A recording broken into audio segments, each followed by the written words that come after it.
पुराना हवेली गांव के किनारे पर खड़ा था। अंधेरे और रहस्यमयी कहानियों से घिरा हुआ था। इसकी टूटी खिड़कियां और झुकी हुई छतें जैसे हर कोने में कोई राज छुपा हो। हवेली की दीवारों पर समय की परतें जमी थीं और रात की हवा में एक अजीब सी सरसराहट थी। आज रात अमन, एक शहर का लड़का, अपने दोस्तों की हिम्मत के चलते हवेली के गेट के सामने खड़ा था। उसका दिल जोर से धड़क रहा था।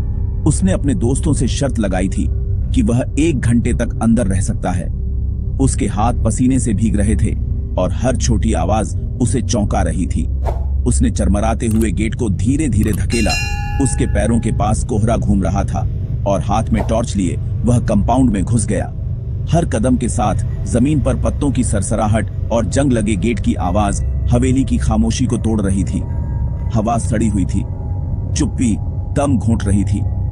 हर सांस के साथ उसे पुराने लकड़ी और सीलन की गंध महसूस हो रही थी, जैसे हवेली की आत्मा उसे महसूस कर रही हो।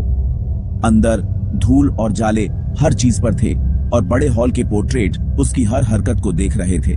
उन आंखों में एक अजीब सी चमक थी, मानो वे अमन की परीक्षा ले रहे हों। अचानक दरवाजा उसके पीछे से जोर से बंद हो गया।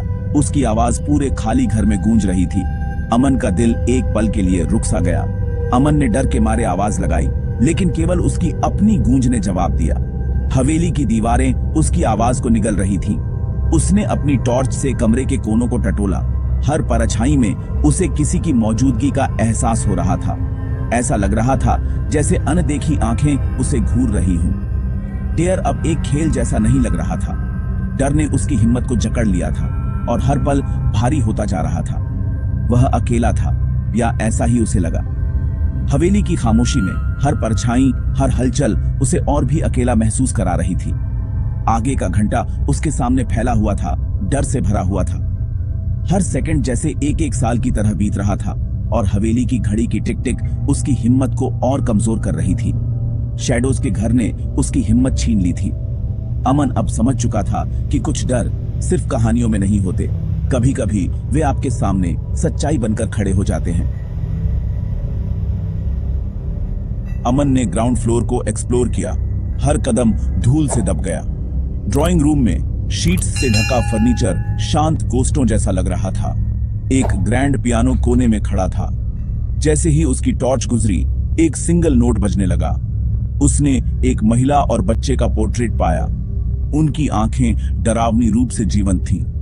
अचानक एक लाल बॉल अंधेरे से उसके पैरों तक लुढ़क गई। कमरा खाली था, लेकिन एक बच्चे की खिलखिलाहट ऊपर से गूंज रही थी। अमन का डर गहरा गया। घर खेल खेल रहा था, वह अकेला नहीं था। कौन है वहां? अमन की आवाज गूंज उठी। उसकी सांसें तेज हो गईं और दिल की धड़कनें सन्नाटे में साफ सुनाई दे रही थीं। अमन चिल्लाया, लेकिन केवल चुप्पी ने जवाब दिया। हर कोने से सन्नाटा उसकी आवाज को निगल गया, जैसे घर ने उसकी पुकार को छुपा लिया हो। डर और क्यूरियोसिटी से प्रेरित होकर वह सीढ़ियों पर चढ़ा। हवा ठंडी होती जा रही थी। हर कदम के साथ फर्श चरमराया और उसकी परछाई दीवारों पर कांप रही थी। ऊपर वह एक बच्चे के बेडरूम में घुसा। धूल भरे खिलौने, एक पालना और शीशे की आंखों वाली गुड़िया उसे घूर रही थी। कमरे में एक अजीब सी ठंडक थी, मानो वक्त थम गया हो। एक गुड़िया शेल्फ से गिर गई, फर्श पर टूट गई, हालांकि उसने उसे छुआ नहीं था। उसकी आवाज कमरे में गूंज गई, जैसे किसी ने जानबूझकर उसे गिराया हो। देखे जाने का एहसास बहुत ज्यादा था।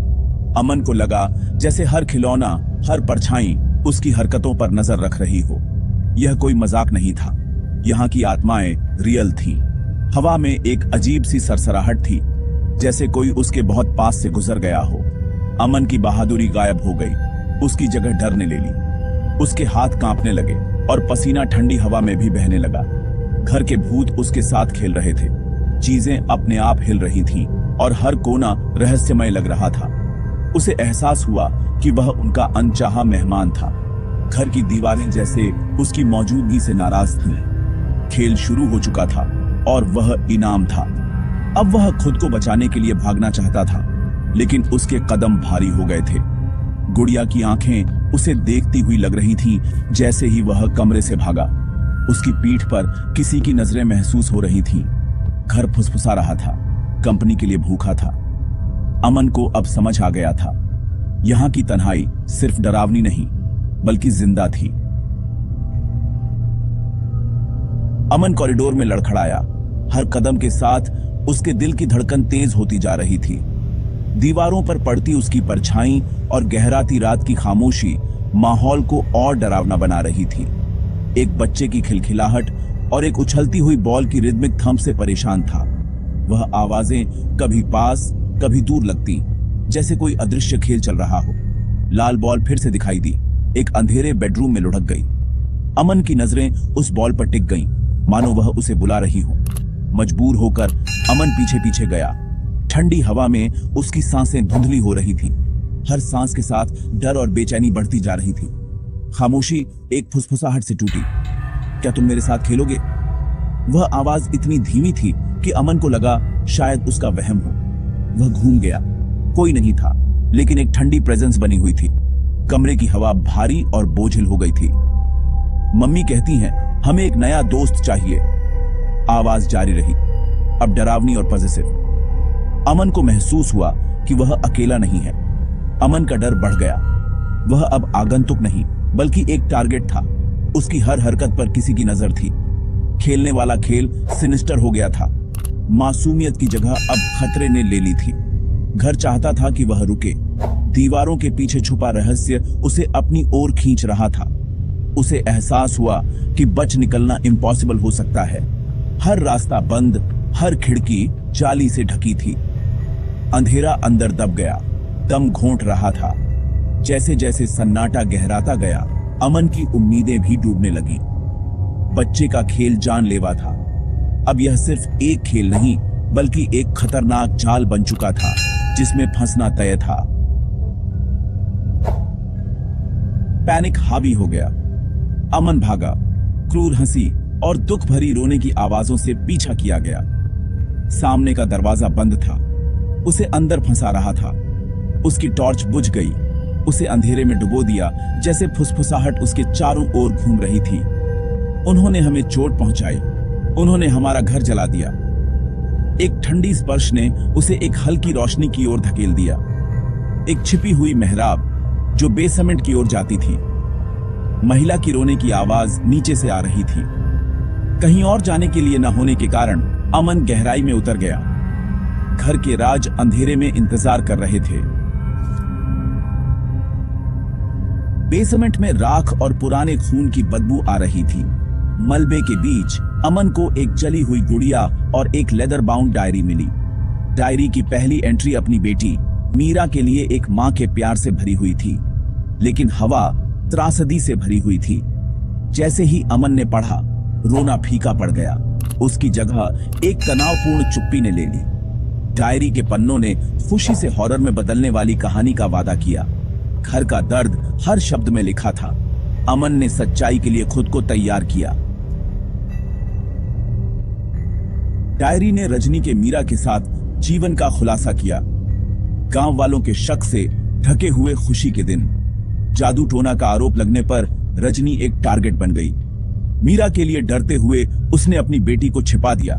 जैसे ही एक भीड़ ने हवेली पर धावा बोल दिया। अंतिम एंट्री उसके बच्चे की सेफ्टी के लिए एक हताश विनती थी। जले हुए अवशेषों ने बाकी कहानी बताई। माँ और बेटी आग में जलकर मर गई। उनका दुख बना रहा, घर में गूंज रहा था। अमन समझ गया, उनकी आत्माएं दुख से फंसी हुई थी, द्वेष से नहीं। फुसफुसाहट, खेल, रोना, सभी न्याय के लिए चीखें थीं। हवेली यादों और दर्द का एक मकबरा थी। अमन का दिल उनके लिए दुख रहा था। जैसे ही अमन ने डायरी बंद की, बेसमेंट अंधेरे में डूब गया। फुसफुसाहट गुस्से में बदल गई। तुम हमारी कहानी जानते हो, अब तुम इसका हिस्सा बनोगे। वह ऊपर भागा। बर्फीले हाथों और हताश आवाजों से पीछा किया गया। रुक जाओ और खेलो, हमेशा के लिए रुक जाओ। घर जीवित लग रहा था। परछाइयां मुड़ रही थी।